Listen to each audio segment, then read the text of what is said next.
You're about to meet the dad who turned disability into a superpower by creating a line of superhero books inspired by his daughter. That's today on Driven by Purpose.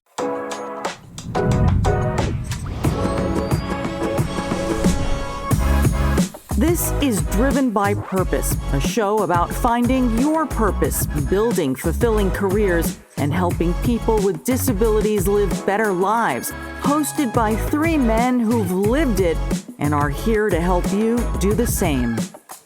Special thanks to our presenting sponsor, Clean Logic, a leading bath and skincare company and a true pioneer in creating inclusive workplaces and increasing employment opportunities for people with disabilities. What's up, everybody? Welcome to another episode of Driven by Purpose. My name is Evan Rosenblum, along with the co-founders of Clean Logic and the Inspiration Foundation, Mike Gesser and Isaac Shapiro. What's going on, fellas? What's up, Evan? Yo, what's up, Evan? I'm fired up today because our guest is a guy that I met at the Festival of Books in Los Angeles at USC. And I met him with my daughter. My daughter is Sydney. She has cerebral palsy, nonverbal, in a wheelchair. And my son, Bennett, he's a maniac. We were running around and we were attracted to a display, which is cool. At the Festival of Books at USC is a really cool thing. It's like a big festival, takes over the entire campus, and there are authors from all different kinds of literature, right? We're talking about like kids' books and political books and fantasy and all this stuff.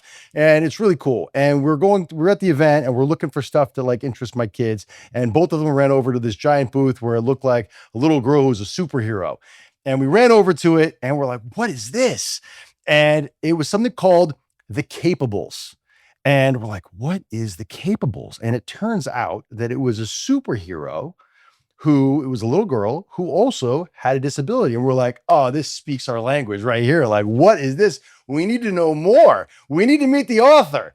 And we met the author, and the author was amazing. And we bought the book, and he autographed the book for my daughter. And we read it, and we loved it. And he's here with us right now. He is Danny Jordan. Welcome to the show, Danny. How are you? I'm doing fantastic. Thanks for the high energy out of the gates. I love this. I'm super excited for this hang, man. Evan's pretty good at that. I'll tell you. I love it. The Kentucky Derby weekend, he's ready. Oh, I know. Well, what was perfect was like the juxtaposition between like Evan's energy, and he's like, I'm here with Mike and Isaac. You're like, hi. Like it was just like we got both levels happening. That's here, right. Everybody in this group sits in the right seat for what they should be doing. That's right. That's right. I love it. But I'm grateful to be here, and I appreciate you coming to our booth and saying hello. And it was so great to meet you and Sydney and your wife and your son, and to share more about our Empowering Children's Book Series. Well, not only did we have like a great, meeting with you that day, it was so great talking with you, and you were so great to talk to, and we learned about your story, which we're going to get into in a second. But we took the book home, and when we read the book, we were like, wow, not only was it like great meeting this guy, it was fun talking to you, but like the book was amazing. And my daughter loves when my son reads to her. And so that night they sat down, and as part of the bedtime routine, like my son read the book to my daughter, and they loved it. And it was just like such an amazing, like the whole experience was great. And so I just want to say thank you for that, because, we're going to get into right now, your story and what inspired you to write this book. But, and I can't wait for the audience to go along for the ride here, but thank you in advance. But all right, let's get back to the beginning. So this book that we have is called Ray's First Day. And I believe this was the first book in the Capables series, correct? That's correct. Yeah. And if I recall correctly, is the first book that you've ever written. Yeah. I'd never written a book before in my life. And I think we chatted about this at the Festival of Books. Like, honestly, that was like the most freeing experience, because I come from the world of TV production. I've been a non-scripted TV producer for 16 years now. And anyone who's familiar with the industry, like there's a lot of requirements from the network. There's a lot of notes. There's a lot of shackles that sort of will hold you down. And it was really freeing as a creative to be able to just write the story that I wanted to write and tell the story in the way that I wanted to tell it, and have an advisory board and all these things that I felt were vital. So even though it was my first, and there was that certain aspect of fear and sort of imposter syndrome, like who am I to write this book and write this story because it's my daughter's story, not mine.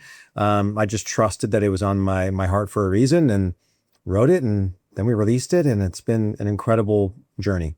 So, all right, let's catch the audience up. Tell us what the book is about. Give everybody the broad strokes here. Yeah, of course. So Ray's first day is all about a first day of school. In the world of the Capables, villains are not people, but they're things. They're experiences that are scary for kids. So I thought first book, first day of school, that's something that everyone can relate to, whether you're a child, whether you're a teacher, whether you're an adult, way past your school years, you remember that sort of angst, that fear, that nervousness you felt on a first day of school. And so I wanted to write something that everybody could relate to, because in the world of the Capables, they are a group of kid superheroes who are all living with disabilities and their powers are activated through empowerment. And I knew that was something that not everybody was going to be able to relate to. So I wanted to give as many touch points as I possibly could to make our stories as accessible and relatable and interesting to as many people as possible. Because you guys know, having people in your life with disabilities,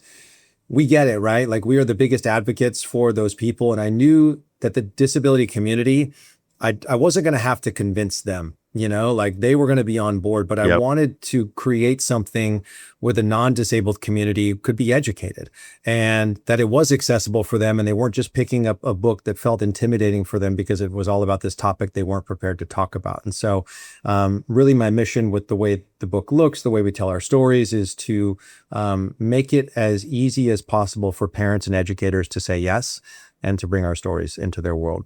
Well, you two know each other here. So now I need to understand, because you said the story around your daughter.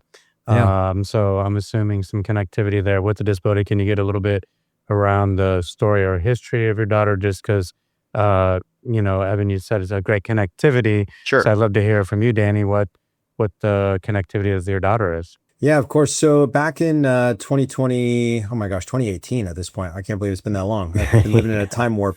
When my wife was about 20 weeks pregnant with our oldest daughter, Emerson, we found out that she was going to be born with what's called an upper limb difference. For some reason, they don't know why, the ulna bone in Emerson's right forearm never grew, never formed. And so as a result of that, she was born with her right arm being shorter than her left, and her hand has 2 fingers on her right hand. And so the day after we were sent to see the specialist and they confirmed Emerson's initial diagnosis, literally the title, The Capables, popped into my head the next day. I was getting ready for work and just The Capables. And I was like, what in the world is that? And I just sort of kept following that rabbit down the hole and just kept going where it wanted to go. And really in the beginning, before a single book was printed and a series, came to be, my objective from day one was I just wanted to write and print one copy of one book that Emerson and I could sit and read together, where she could see herself as the hero in the story. That's all I wanted.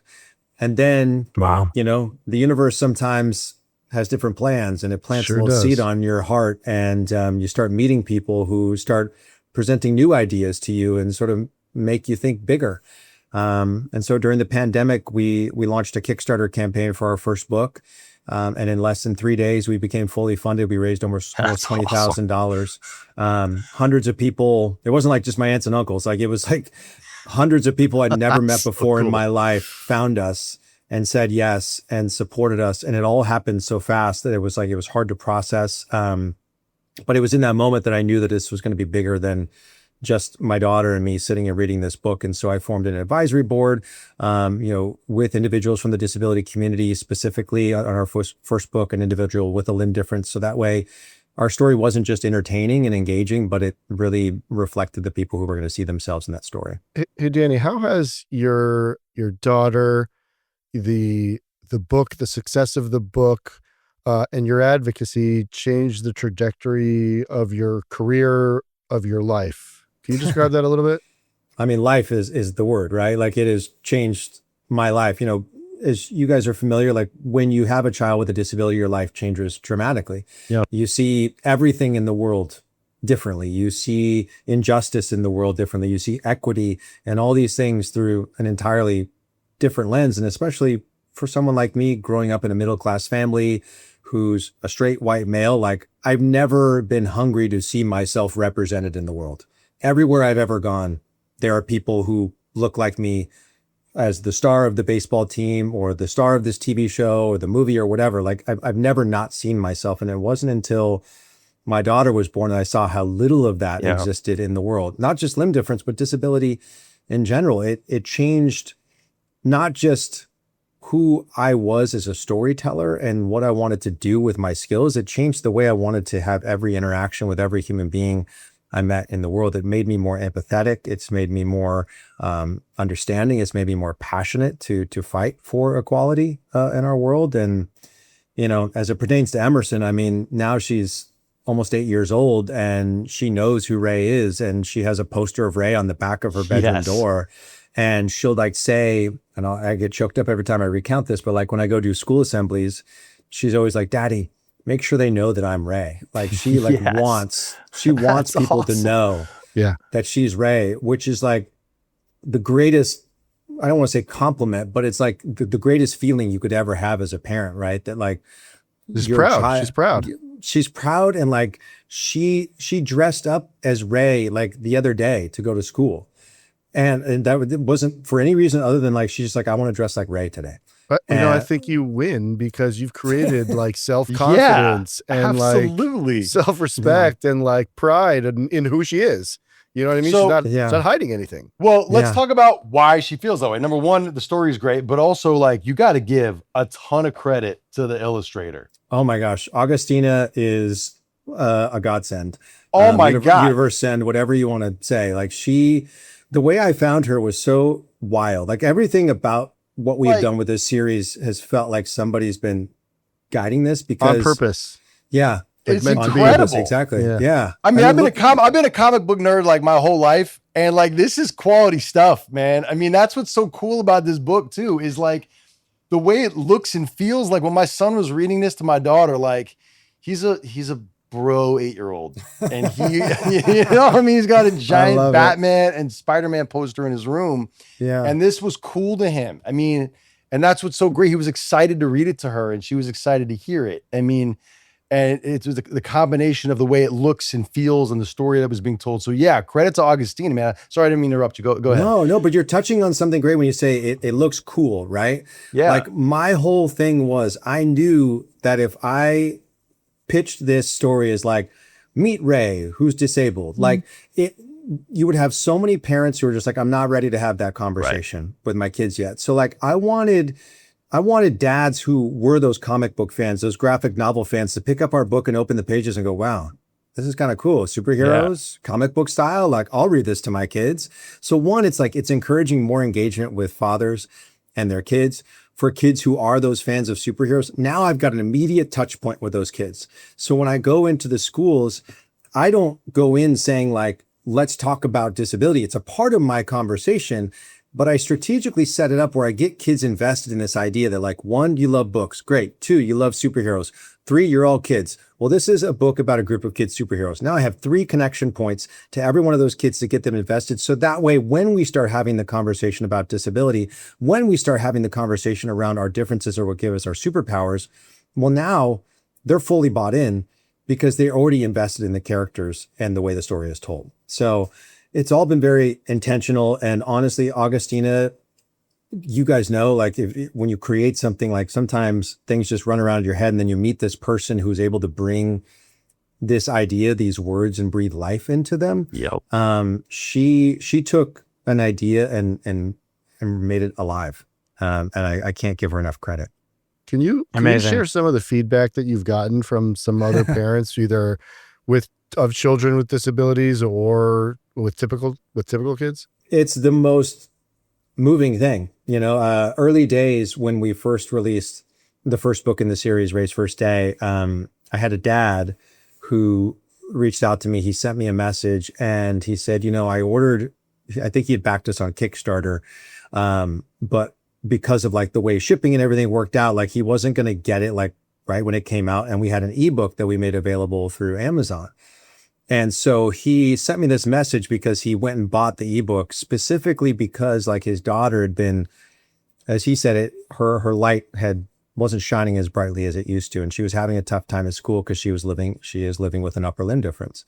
And so he surprised her and he bought the ebook. And after dinner, he said, come sit here in the living room. And he put this picture of Ray up on the television in the living room so she could see this hero, this protagonist in a story that was living with a disability like hers. And he goes, you'll never understand what that meant to me as a dad to see the light in my daughter come back again.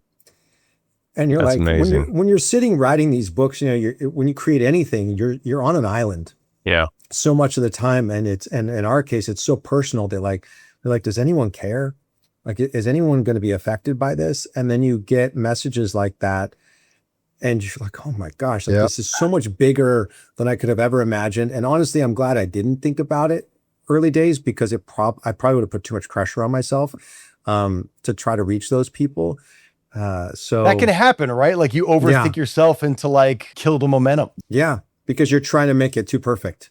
You know what I like you're doing, Danny, too, is, one of the things that I've learned being in the disability space for, since a child with my mom and being exposed to it, the one thing that I've learned, it's like, I feel like I'm an expert on, vision loss. And, I've learned a lot around neurodiverse, but this is like the first time that we've talked about this, where you're talking about upper limb differences. And I think bringing that, like, it's not as big. Like I always say, like everybody understands autism or neurodiverse, but in blindness, not everybody's met someone that's blind. So I think this is the same case because I have a friend that has a daughter, and it's amazing to hear some of the stories. Like he takes her to karate class and like, the things that I'm just like so amazed by, but you don't have a lot of conversation around this. So I think, again, you're also opening it up because that's what I love the work we're doing. We're trying to look at all disabilities, and this is something that we don't hear a lot about out there. So I think the fact that you're, again, shining a light on it, helping the children that, parents like yourselves who are putting them in the school system and integrating them, like really normalizing the different disabilities. So I think this is amazing that you're bringing it, because I don't know much about this, and you're educating me here today. And how do you educate, people that are not aware of it? And I think this is a great way you're doing it through your book. Well, and going back to, what Mike was saying earlier is that, what has been amazing is when I go and I do these school readings is that almost every child there, I mean, there have been a few school readings where there has been a child with a limb difference, who's been present, but 99% of the kids aren't living with a visible disability. And so what I provide for them is a safe space to be curious. And that's one of the things I love the most about doing school assemblies is that kids get to ask questions. I've had multiple kids who've asked me, like, are there really people in the world who only have 2 fingers? And I say, yeah, my daughter's one of them. And she also has brown hair, and she loves Bluey, and she does Taekwondo. I was like, the way we look is not what defines us as people. Right. It's who we are, right? Like, and my whole mission when I read to kids, and this has really been something that's sort of like gained like a big groundswell over the last couple of years, is like, I tell kids that their differences are what give them their superpowers in life. And that is a message that's universal. It's no matter who you are, whether you're living with a disability or not, that thing that makes you you is your superpower. Nobody can ever replicate that. Nobody can ever replicate you and the way you process the world and the way you navigate the world. And that is incredible. And so that's my whole mission, is I want every child to walk out of an assembly with me going, oh my gosh, I love who I am, the way I was made. And maybe somebody has said something about it to me before that's made me feel a certain way, but I'm going to let that go. And I'm going to embrace what that guy told me. And I'm going to own my difference, and I'm actually going to celebrate it in others rather than trying to bring them down because I'm insecure about my differences. Can I touch something, Danny? Like it's obvious, with my daughter, she's in a wheelchair and she is, she has glasses and sometimes she wears the arm brace and she's in, the DAFO shoes. It's very obvious that she's a disabled person. And so when we're out in public and when we're in our little bubble out here in Tarzana, California, in our we go to a school that's an inclusive school with other people with disabilities, and we call it our little bubble, right? Yeah. But when we go outside the bubble and we are interacting with people who haven't seen a person like my daughter before, it's a very different interaction than when we're in our bubble. And so I really am like very grateful for people like you that are going out there and kind of spreading awareness and interacting with people who haven't met people like our kids before and don't know the right thing to say and all that stuff. Because when, it gets super awkward when you're dealing with a kid who hasn't met a person with a disability and they have so many questions. And when they're 6, 7, 8, 9, 10 years old and they can ask a question and they feel like they can say anything, it's great because they're kids. Right. But then they get to that age where it becomes like less appropriate, I guess, culturally to ask questions, and then it becomes weird. So that you still want them to, but like the fact that you're getting out there and trying to talk to as many different kids as possible, and you're putting the books out there to try and expose as many this to as many kids as possible, so that it takes the awkwardness away. So people, it's you can tell the difference between kids who have been exposed to other kids with disabilities versus ones who have not been. Right. And I guess the point I'm trying to make is I'm so glad that the books are going out there wide, and the advocacy that you do. I wish there were more people out there like you, getting involved with more people, because you can tell the difference of the kids who have had that exposure versus kids who haven't. 100%. And that's why it's so important. You can see the difference. So I have a question to kind of deal with that. Like, so Danny, maybe you have the answer to this, but like, how do you get this to be like approved reading for schools for like younger kids, so that, during story time, these are the types of books that they read to all the kids. So it's just part of their curriculum. Do you know what I mean? Yeah, I mean, that's something we're navigating in real time. When I sat down to write this first book, I didn't know all the things it was going to become, but we did actually recently pilot a partner curriculum for Ray's First Day specifically. And we had a cohort of about 9 or 10 teachers here in our home school district. And it went really, really well, because the question I get from a lot of educators, administrators, parents is like, well, how do I continue this conversation back home? And so we wanted to provide that framework to continue those conversations. How you get that into districts is a very nuanced and very layered process. And right now in our country, it's a very difficult process, for lack of a better word. We've had some districts who have been huge supporters of us up until January of last year, and then they stopped calling. And because, we have 5 pillars of empowerment in the world of the capables, and 2 of those pillars are equity and inclusion. Unfortunately, those words, which aren't bad words, have been weaponized in a lot of ways and have changed the narrative. Not to get too political here with you guys, but like, it has become a reality of the situation that I'm navigating. We understand it.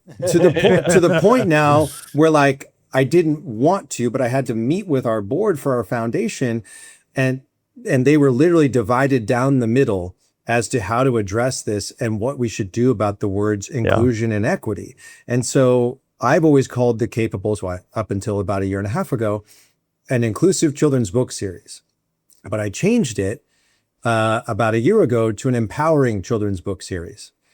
And I didn't want to, because I'm a stubborn person, and I didn't want to give in, and I didn't want to acquiesce and say like, okay, let's move the line, and let's not use those words. But I was like, the heart of my stories doesn't change.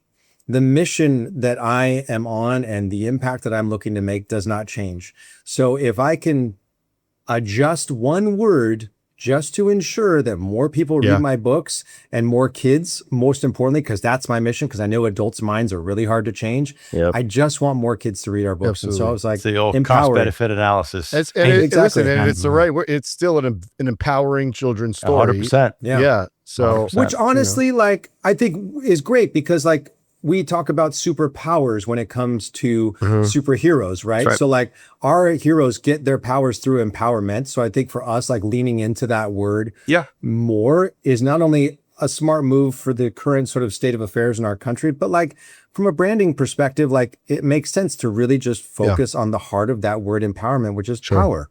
Well, I think it's an important thing that you bring up, because we faced it, with what we're doing at Clean Logic. And, even when I'm doing content and writing, I want to say I want to hire people with disabilities. It always comes back with inclusion. And the reason I've been sensitive is we've been doing the work in our industry, and a lot of our retailers and, consumer products had divisions of DEI.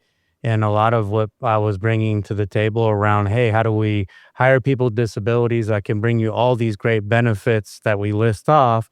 And people's first question is, well, I don't know if it's the right thing, because we're not, we're struggling with this whole DEI thing. So I think you did the right thing, because at the end of the day, this, we know disabilities doesn't discriminate upon whether your political affiliation. And I think, to get that whole circle, you have to think about all your audience, and you're doing the same thing in words, even like one of the things that I would love to adopt is one of our clients in Dubai. They're a large healthcare supplier. They hire people with disabilities. He says, Isaac, it's not, people with disabilities, it's people of determination. So he's like, I feel like when you use the word disability, it already creates the barrier for employers. So I think it's how we're all trying to bring people in and understand what we're trying to do in our world and, advance the lives of people with disabilities.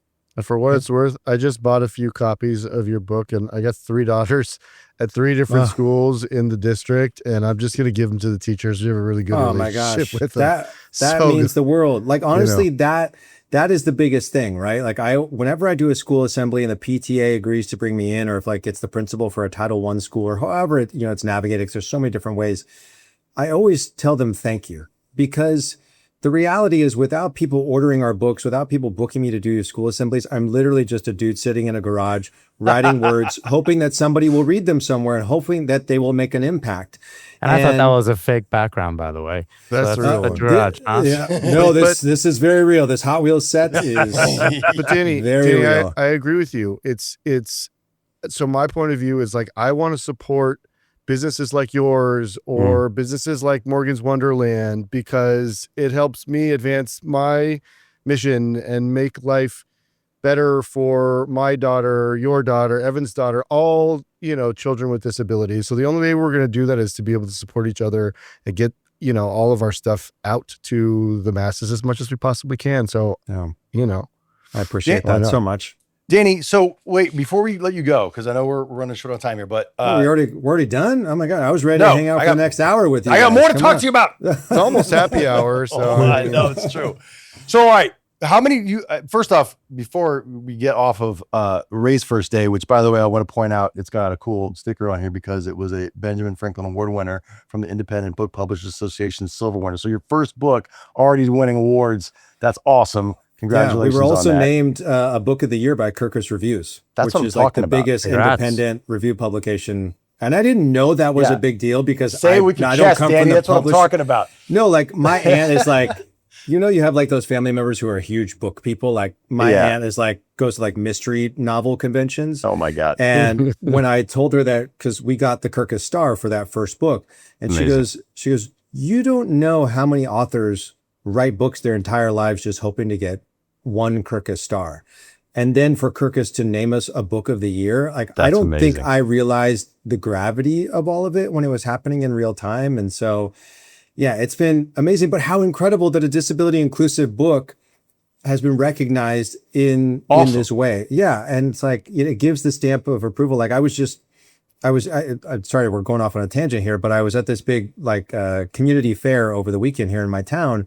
And I walked up, like the public library has one of those like mobile vans where they bring a bunch of books. And I was like, hey, I'd love to come do a reading at the library. And they're like, well, are you published? And I was like, well, no, we're self-published. Like, ooh, it's really hard for us to get like self-published authors. And I said, even if was named a book of the year by Kirkus Reviews magazine, she goes, well, I guess we might be able to make an exception in that case. And I'd never pulled that in my life because that's just not my personality, like whatsoever. But I was like, well, maybe I got to start mentioning this more for people to understand that. Because, when you hear someone's like, I self-published a book, you have a certain expectation of what you're going to receive in the mail. Yep. And then you open it, you're like, oh, wait a second, this is actually really good. So I think I need to lean into that more. That's just a tip for everybody. Like, own your greatness, Hey, Danny, one more question. Do you have any future books planned? That's what I'm getting at. Yep. All right, Yes. sorry. So it's an interesting thing, when you write a book that you had no expectation of ever writing in your life, and then you receive these accolades. And like, on one hand, you'd be like, wow, what a great vote of confidence. And on the other hand, you're like, oh my gosh, can I do Yeah. it again? Like that was the biggest question for me with the second book. I was like, what if this second book is horrible? And everyone's like, wow, one hit wonder. And I'm like the Cranberries or something like that, You know, were the Cranberries a one-hit wonder? I'm not sure, but I Didn't kind of they do want to. they had like more than one, I think. Well, they had Zombie. They had Maybe Zombie. Hey, I thought you weren't going to be putting pressure on yourself. You're already doing it right now. See? Sorry, here we go. Anyway, there's plenty of one-hit wonders. I'm sure everyone listening is shouting them all at me in their car right now. But anyway, I was like, can I do this again? And then I wrote a second book called Lex Leads the Way, which features a child living with dyslexia. And that received a Kirkus star as well, which was You're a kinda double wild. Kirkus, dude. Yeah, yet again. And I actually just locked the manuscript for the third book in the series called Max Makes the Play. And that features a child living with Down syndrome. And that book, we are about to wrap up our Kickstarter campaign for that actually tomorrow, as of the time we're recording this. So that book will start illustrating in a couple weeks. And then that will release in the spring of next year. Amazing. And this next book is really exciting. And I think it's the best one we've done so far because it's all about internal versus external validation and how important it is for us to be proud of ourselves, first and foremost. And I think it's a topic that kids nowadays, and adults too, but kids really need to know how important it is for them to be proud of themselves and to not base their value off of what other people think of them in this day of social media and the internet and all the things. I'm super excited. So rather than like in the first two books where Lex and Ray are really stepping into and owning their superpower, Max is actually losing his superpower because he's become so concerned with what other people think of him. And there's a really nice metaphor sort of in there. And yeah, I don't want to spoil the love ending. it. Okay. Yeah. And then on top of that, my next question is: Has Hollywood come knocking at the door yet? I mean, if people, in all seriousness, Yeah. You know, the day that Ray's first day came out, Nickelodeon emailed me. Yes. Which was wild. And it was like, again, it felt almost like I was about to cross a finish line. And now the finish line got moved like another 10 miles in the distance. Cause I was like, well, now does this need to be an animated series? And I ended up meeting with like the two heads of animation at Nickelodeon who produced like Doug and Rugrats and like all these shows that were like, I remember from when my siblings were younger. And unfortunately, you know, they didn't pick it up, but honestly, that meeting changed the way that I've approached writing our books entirely. Because in the beginning, I thought, oh, maybe one hero will be in California and another will be in Texas and another's in New York. But I was like, that doesn't make sense for an animated series. They all have to be together. And so I brought all the capables into school together. So I sort of created this inclusive school without really intending to do it in the beginning. And so I firmly believe that like, if this is meant to be an animated series, it will be. It's the first thing everybody asks me when they see the books. They go, well, when's the animated series coming? I go, well, you got to check. Like, can I hire some animators? You know what I mean? But I truly believe that what we're doing is unique and it's different. 100%. And I trust that honestly, had Nickelodeon picked up the show 5 years ago when I released Ray's First Day, I wasn't ready. I mentally and emotionally was not in the right headspace to be leading that charge yet. And I didn't know who I was yet as a dad, you know, and who I was going to be as an advocate for my daughter in the community. And so I trust that if it's meant to be, it'll be. But for now, the one thing I can control is writing great books and sharing them with the world. You're doing it, man. You know, you keep building, keep building, and you know what'll happen will happen. But I think you're doing a great thing. And like I said, that. I only got this one now, but I'm getting more, and I can't wait for the next two. And in all seriousness, it's been great getting to know you, and really appreciate everything you're doing. And congrats on all your success. And we can't wait to see what's next, man. Really, honestly, truly. And thank you for doing it. Oh, of course. And can I say, if there are any parents listening out there who have children with disabilities, if you're ever looking for community, my DMs are always open. Like, I know that my lane, what I've really learned is like, I have the parent's perspective, and I know not every parent is a type A personality like me who's hungry to get answers and has lots of questions and is driven like that. It can be very intimidating for people, whether, you know, it's a baby in utero or there's an acquired disability. You can feel alone. Just like I said, I was on an 100%. Island when I wrote that book. You know, like you said, Evan, like living in that bubble, right?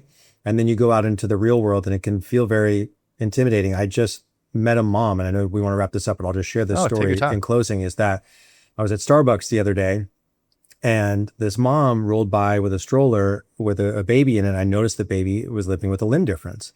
And so I approached the mom because I just felt in my gut that I should. And we ended up talking for like 20 minutes. And she goes, oh my gosh, I know about your books. We don't have them yet. And so I sent her like an email, and then we sort of exchanged emails back and forth. It turns out that her sister writes for a local newspaper, and she was the first person to ever do a story on our book series when I released our book 5 years ago. And then her sister is in a Bible study with the barista that I see all the time at Starbucks. And she told her, she goes, I don't know if you saw what happened. She goes, but my sister has really been avoiding going out in public for a long time. And that was the first time she'd really gone out in a long time with my nephew. And that interaction changed everything for her. It's amazing. And so I just bring that up to say, like, if you're scared, if you're worried about taking your child out into the world, like, first of all, don't be. Yeah, This world needs to see that not everyone looks like them or thinks like them, and it's totally 100%. normal.